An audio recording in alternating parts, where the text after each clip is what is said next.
Bonjour, je m'appelle Léon Blateau. Je suis ingénieur en maîtrise d'œuvre pour tout ce qui va être en rapport avec le stockage et la distribution et le traitement d'eau pluviale, d'eau usée ou d'eau potable à Orléans actuellement. Et j'ai effectué ma prépa entre 2017 et 2019, puis mon école d'ingénieur à l'ENSI, donc l'école d'ingénieur de Limoges, pour obtenir le diplôme d'ingénieur en génie de l'eau et environnement entre 2019 et 2022. Aujourd'hui, je souhaiterais vous parler de ce qu'est la prépa et pourquoi faire une prépa. La prépa, c'est quelque chose qui va être difficile, avec une charge de travail assez importante, mais qui n'est pas infaisable. Toutes les personnes avec qui j'ai pu travailler en prépa, avec qui j'ai pu être ami en prépa, ont toutes réussi à avoir une école d'ingénieur ou se réorienter dans une autre voie après avoir effectué leur prépa. Et donc tout le monde acquiert des méthodes de travail pendant la prépa et qui sont toujours utilisables dans n'importe quel domaine. La rigueur, l'esprit critique, l'envie d'aller au bout des choses et de comprendre vraiment le sujet permet vraiment de travailler dans n'importe quelle branche après, même si on reste pas dans la voie de l'ingénierie, c'est toujours intéressant à apprendre. Et voilà, la prépa reste une filière généraliste où on peut attendre encore 2 ans avant de choisir de se spécialiser ou même de ne pas se spécialiser et de faire une école d'ingénieur généraliste.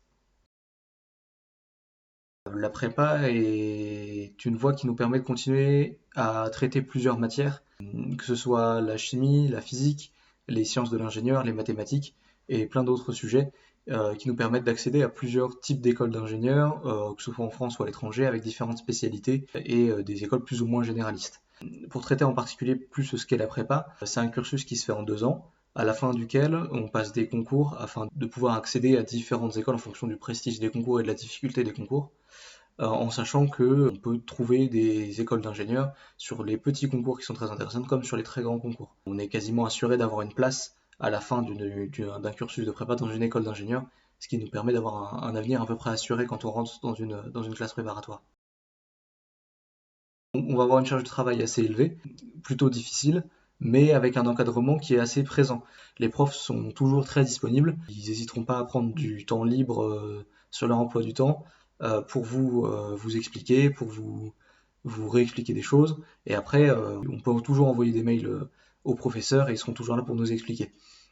Donc une équipe enseignante qui est vraiment très présente et très sympathique et qui nous encadre, et même si on peut avoir des problèmes personnels, etc., peuvent comprendre ce qui nous arrive et essayer d'adapter un petit peu, si on a plusieurs jours d'absence, nous envoyer les cours, toutes ces choses-là qui sont vraiment assez agréables de sentir qu'on est soutenu.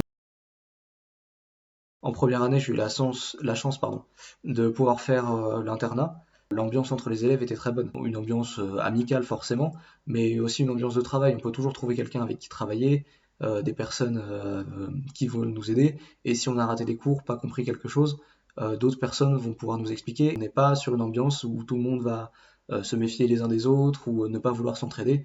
On est toujours à vouloir s'entraider et c'est toujours très très agréable d'avoir cette ambiance-là.